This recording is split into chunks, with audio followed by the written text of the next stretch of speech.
to the Outlook on Click Naija online channel, where we discuss issues that shapes our community and everyday lives.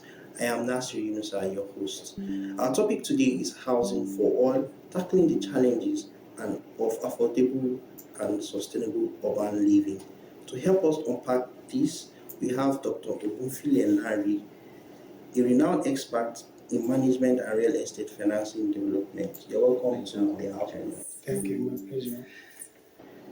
Click Naija, your best online award-winning channel. Follow us on our social media handle for Facebook and YouTube at Click Naija, for X and Instagram at Click Naija One. Please subscribe to our YouTube channel at Click Naija. One of the most pressing challenges in Nigeria and across the world is housing. Everyone deserves a place to call home, but the rising costs, the limited space, the rapid urbanization, affordable and sustainable housing has become a huge concern. So let's start simple, Mr. Ogufile. When we say affordable housing, what exactly does that mean? Because for many, rent alone is far from affordable. So please tell us what we mean by affordable housing. Thank you. To start with, I must appreciate this awesome time you guys are giving to me. I do not take it for granted. Thank you. Now, when you talk about affordable housing, affordable housing everywhere comes from the word affordable. Yeah. Something that every individual should be able to have an access to. You know, it is something you probably want to scratch and say, I have it.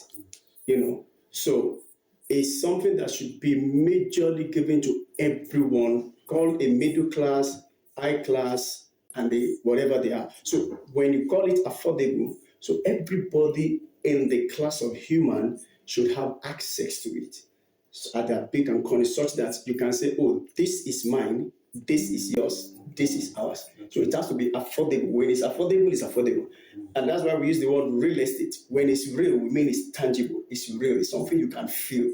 You know, so it's affordable, and it has to be affordable to all Nigerians. Okay, thank you very much. So why do you think this housing has become a major challenge, especially in cities like Abuja, Lagos? What really drives this shortage? Because now you've told us affordable, but to some people, the rent is not still affordable. Yeah. Now we're talking of the houses itself. Places like Abuja, we see that there's shortage in some places. So tell us. All right, thank you. The first thing that I see is what we call influx of people. You see, Abuja is becoming saturated. People come into Abuja every day. Same thing as Lagos. Lagos, everybody that wakes up this morning, and the first thing they put at the back of their mind is, oh, I want to go and make a living in Lagos. Anybody hears about Abuja says, oh, I want to go and make a living in Abuja. So, as it were, Abuja becomes saturated. People comes in every day, not bearing in mind that, oh, where I'm going, how would I solve my housing issue? People just believe that when I get to Abuja or Lagos, the next thing is I will be sorted, you know. But the point is, as much as you are thinking you could be sorted, you should have done your findings such that, okay, this time I'm going, where can I, like the way it is in Abuja now, it's been so divided such that we have places you can have short-let, affordable rooms, you know, for every individuals. But until every individual now becomes to have what they would have to do in terms of coming into such city to plan their terrain. This is what is meant for me. This is what. So the saturation is what makes everybody come in. And of course, FCT is the Federal Capital Territory. So anybody wants to come to FCT. But as much as you are coming, you bear in mind that I'm going to solve a problem of housing. And it's not far-fetched. Not far-fetched because it's about planning. When you plan it well, everybody can get housing. And that's why I said the other time, when you say housing affordable, it can be affordable. One thing we have done over time is we have made it happen before. We can make it happen again. You know, there's no place that's actually far or farther in Abuja or Lagos as it were, but you can actually make a home for yourself any part of this world with a very small amount of money. So that's realistic. Okay. Yeah. Now, when we talk about sustainable housing, yes, what are we really talking about? Is it about the material used or the energy efficiency? Just a long-term affordability. When we call sustainable housing, what are we talking about? Thank you. So, for any house to be sustainable, you must first think about the availability of the land. Okay. So, if this land is available, how do we now make it sustainable? Infrastructure, there's this program we're coming up with a long time ago. We call it greenhouses. Some other people start calling it farmhouses. What we're trying to do is to make housing for every individual. With a small portion of land, you can have a small 2-bedroom, 3-bedroom on it with polystyrene, build on polystyrene, covered, then put a solar on it. You don't need to pay NEPA, you don't need to do all of this again. So in your little 2-bedroom, you have what we call green area that's meant for farming. You can do all of that within your space.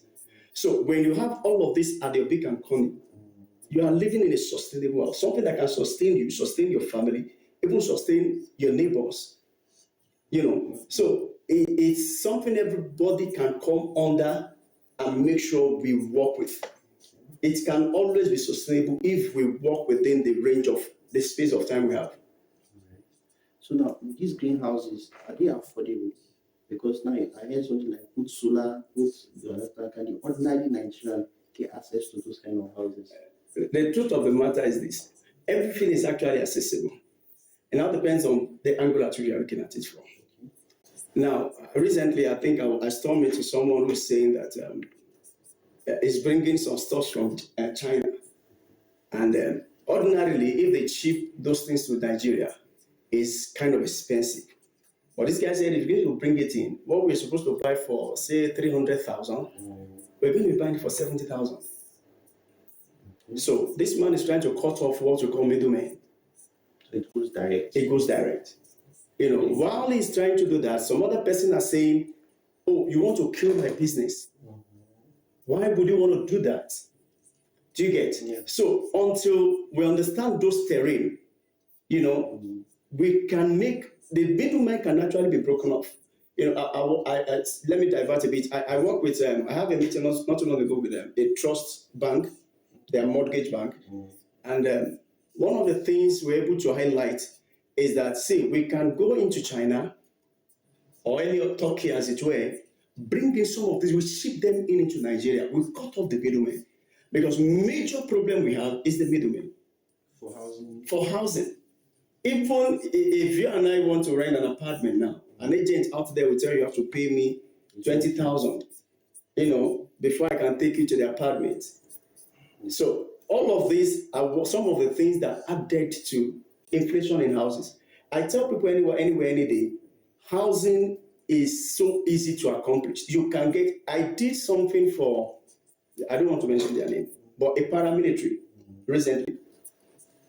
And when I told them that you cannot beat my price anywhere, they feel, guy, so where are you making the profit from? I said, it's not about the profit first. It's about fulfilling purpose. Okay. Now, if I understand the fact that I'm going to give you an apartment with this social amount of money, and it can be deducted in your salary for a period of 10, 30, 15, as it were, and this house will be built for you, and you are living in there, and you don't have Vazu, no razzmatazz, then you have rest of mind. Do you understand? So, but when I did that, the question was, so how do you make profit? I said, it's not about profit. If I fulfill purpose in your life, then the return will come not from you, it will come from a referral. Because that is when government will look at what I'm doing, and I'll say, okay, can we invest into what this guy is doing? And from there, we can now take it up. Beautiful. Now, you said government, so let's talk about government policies. Do you think the current housing initiatives are hitting the mark, or are we just scratching the surface, like renewed hope estates? And so there's a renewed hope estate in Karsana. Yeah. There's one that Buhari government did in, I think this is Zuba or so, all in Abuja. I don't know of Lagos, I don't know of other cities. Are these initiatives really making the mark? Well, of course, you have to understand first that governments are our landlords. Whether we like it or not, we can't shift the ball off their net, you know. But having said that, we must understand that whatever initiative they have put on table for us is for the betterment of Nigerians. It is, whether we like it or not. They were trying to, like, okay, I'm a developer. Average developer in Abuja now will tell you that this is an amount of money I'm going to sell my house. And as much as you have that at the back of your mind, a normal civil servant cannot afford that. Now imagine a two-bedroom. Yesterday, I saw a two-bedroom in Jai going for 130 million. A two-bedroom flat. And the question I ask myself is, if I'm going to buy a two-bedroom flat for 130 million, how long would I pay my interest rate if I'm a government official? Do you understand? All the initiatives that government are putting down are wonderful initiatives. In fact, I'm so much impressed with the Renew Hope initiative that the government is working on in Ghana. If you have been there, you will know that it's something good. Massive. Massive. And of course, it's for you and I, it's for the government officials. It's not something anybody could probably want to push aside. But you can actually access it. I can access it. We're taking the money. That's what I tell people. But the information you don't know is what becomes an elder brother to you. That's the question. Information. Many people don't have this information. Yeah. I like that part. Please go on. So when you don't have such information, it becomes something else. It becomes, why now? And the information is actually everywhere. It depends on where you get yours from. Do you understand? The houses are so small. It's just for you to put in a certain amount of money, you access it. They spread your payment, and You have your house. you have your house. The one in Zuba too was done the same way, and it was handed over to. In fact, it was done in Lagos too, and it was handed over to individuals, especially government officials, because they are the ones suffering from this housing deficit in Nigeria.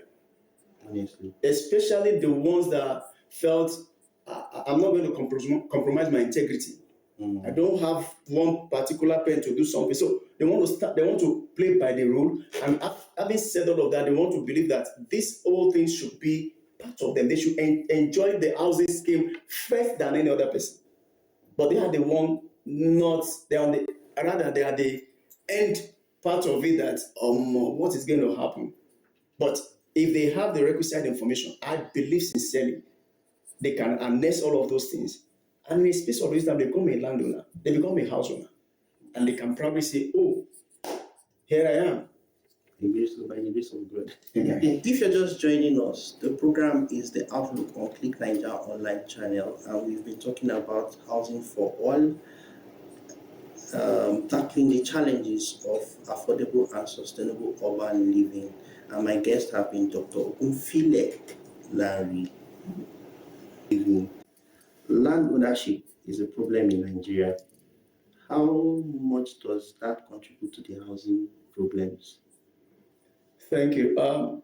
Looking from what you just mentioned, land ownership is something that is so seamless.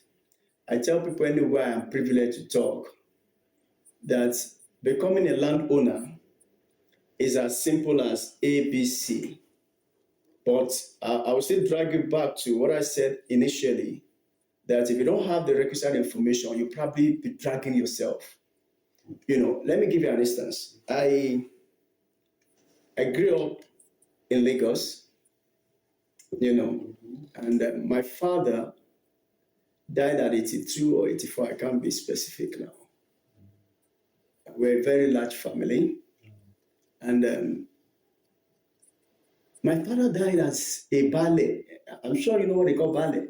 Like a chief. Thank you. I think it was the year he was supposed to be enthroned the king that died. And it was pathetic. Of course, he lived a big man.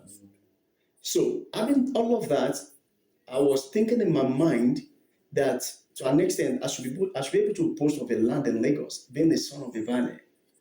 It's just like your father is the king. So, but sincerely yours, I don't have any.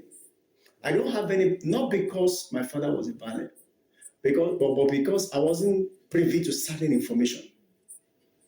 Do you understand?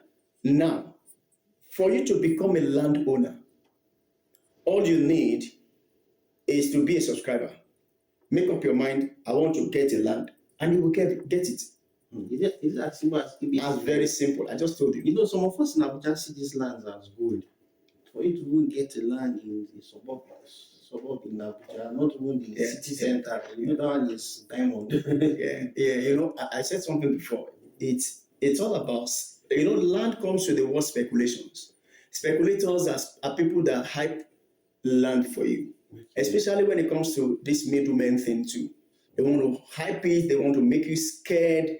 And you know one thing about Nigerian mentality, when something is cheap, we don't go for it. When something is cheap, we don't go. Let me give you an instance. I did a promo recently in where this area council called Gwagwalada Area Council, just by setting seminary. I have a land by seminary, and I did this promo, and I said buy 3 plots for 1.5 million. Gwagwalada. Yeah. 3 plots. 3 plots for 1.5 million. Was going for 500,000. Yeah. And a lot of people boxed me. In fact, some people are abusing me that, hey, we don't call most scammers. You don't call most scammers. And when I have a time limit, I have to buy, I have like 40 plots. Immediately I did 20, I stopped selling. So I now told them my original price for the land is actually 3 million per plot. Because you wanted to drag. I want to drag people, and I want to see how to affect people's life. You know, I have come to realize that some people, even till they die, they can't boast of a land. You know, that takes me to what I call land banking and land building. Everybody on earth should be able to boast of a land. It's one inheritance that God gave to every human being. So if you don't have it, it's not God's fault. It's not government's fault. It is your fault. Because even with 100,000, you can get a land. The first land I got in Abuja, I got it for 200,000. And I didn't pay once. Some people, let me talk for some people. Yeah. Some of us now, when we get land in Gwagwalada, they'll feel like it's out of town. Don't want to stay, don't want to live there. Such kind of situation can come up now, and like maybe I'm staying somewhere like Kubwa and you are selling for me a land, and I prefer to have a land. I want to have my own land in Guaripa. Yeah. You know, those factors play too as well. So that's where the issue comes in. Now, imagine when you were 10-year-old, your dad bought a land in your name, not a will. I always put a dichotomy there. He bought a land in your name, and he kept it for you. The day you graduated, I'm sure your father must have been to Abuja many times. Probably one of those days, he bought a land in your name in even Gwagwalada, as it were now, those days. And he kept it for you. He did fencing, he put gates. Probably he does not have strength to build. Do you get? Now, after you had done all of that, you graduated from school. Your father now says, sorry, I don't have iPhone 17 Pro to buy for you. And I don't have a car either to buy for you. So have this document, just go and check it. And I'm sure that time your father is not going to buy Gwagwalada. He's going to probably buy Guzabe, or Asokoro, or Guarimpa, as it were. Now imagine if that land now was given to you and you went to check it, and they now sell to you that we are now selling this land for 4.5 billion. Can I ask you a question? Would you be working here? No. So, like again, let's not divert too much. We've been in Abuja, you understand, and we've seen how land have appreciated and depreciated as well. Now, in places like where you said, and I said some people will decide to stay in the high-rise area than to go and invest there because we've been here for Start from where you are saying. Okay, thank you. That's the rule of the game. Okay. Imagine you buying Gwagwalada the very first time you came into service. And after 4 years, your land will always appreciate in value. I like that stuff from where you are. Yeah. So I'm so sorry. So if you buy Gwagwalada, imagine you buy that Gwagwalada. After 3 years, I bought a land in Kuje. Somebody just gave somebody my contact and said, oh, I want to be a landowner in Abuja. I said, how much do you have? I said, I have 2 million. I said, okay, so what will do? Let me make my inquiries. So I went to Kuje as at that year, and I saw a very good land on AA3, on the new express they are doing now. As at that time, that express has not been approved. So I just bought the land, 2 million. After 1 year, I sold the land for the man for 6 million. He said, yeah, I've never seen this kind of thing in my life. I said, no bank will give you. I said, and that's one of the things we canvas and discourage putting money in the bank. There's no amount of money you put in the bank that will give you anything. So when you put your money in the land, it adds value back to you. So if you buy, imagine you buying Gogodada Okuje and you sell for 15 million, 20 million. Gradually, your money is getting gathered for where you want to go and buy in Kubwa or Guarimpa. You might not meet up to an extent, but you have something substantial you can bank on. Do you understand? That is what makes a lot of people have land. It's the first thing that makes me have land in Abuja. 200K. If I tell you how much they sell the land now, you will say, bro, what is happening? For young people starting, fresh graduate, small business owner, what realistic options do they have to do? Thank you. Like I said, we run a program recently. We call it Land for All and Land for Corpus. In fact, we have a program we're about to run very soon. We have 2 projects we're about to launch very soon. One, we call it Connect with Her. I'm sorry, that one is majorly for women. Because we discovered that women are vulnerable. Most of them don't have lands to themselves. So we are trying to work with a team of women coming together. In fact, what they want to be doing, I told people they have not done it anywhere, is to be contributing every month. And once they contribute, we allocate a land for this one. Another person's contribute, we allocate for this person. So that all women, at least before 2027, 2030, we want to be sure that at least average Nigerian women can boast of the land of their own. Do you understand? Yes. Another thing we're trying to do is, we're going to be entering Abuja City very soon. Okay. One of the things we have in mind is, if we meet with you, the question we want to ask you is, are you ready to build? Do you have the land you can build? You say no. The answer should be no. If you say you have, we'll leave you. But if you say, oh, wait, I don't have the land in my name. Okay, we are ready to give you a land in a very good place. Are you ready to build? Who will give you the land? You build, you move into your house. But you pay something. You're not paying anything. Okay. Yeah. Interesting. Now, let's talk money. Is there a way that for Nigerians to access housing loan, mortgages without going through a stressful, unrealistic process? We also hear about, what's happening. You go, they'll tell you maybe you're receiving a 150,000 and they tell you you're putting a 130,000 monthly salary, and it's when you put in the system, it's red. Yeah. They not advise you. So, is your wife working? Is the one of you who sacrifice the salary? So, tell us, what is it? So, all right. Yeah. When it comes to loan, it's something I'm very, very skeptical about. Skeptical is this in the sense that I'm not always a subscriber of loans. Yeah, because the way Nigerian loans are, they are like, I'm trying to look for something. They are like this soccer. The amount is right open. They're just looking for every opportunity that they can put on you and suck you dry. And that is why one of the few things that have not encouraged a lot of individuals to really get the housing they want. But having said that, there's this real investment fund that federal government is working on now. From information gathered, you're not going to pay any interest rates as it were. But you see, I tell people, I say, well, I've not actually assessed it. But you see, federal government will not give anything for free. I'm just still trying to study how that works, but it's been said and it's been clear that it's going to be interest free. So we're still studying that with them. Let's see how far. But in interest loan for most Nigerian workers has been a stick in our neck. It's not something everybody will tell you, just come. The interest rate is not bad. Just come and let's see. And by the time they do the workability out for you, you discover that you are then tied into it. You had already signed it. And other forces will be coming, other policies will be coming, and you can't go out. Okay. Finally, what's your outlook? Do you think Nigerians can truly achieve housing for all in the next 10 years?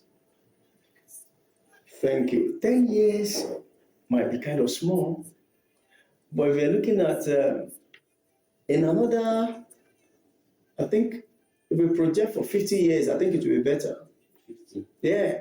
So it's not realistic. 10 years is too, it's like you're scratching the door immediately, Okay. But we have the lands everywhere for everybody to come in. And if not for developers and the middlemen and the unicorn. But do you know that if today, if you can't hardly would you be able to access a land even in FCT? Even in FCT. Apply for a land now.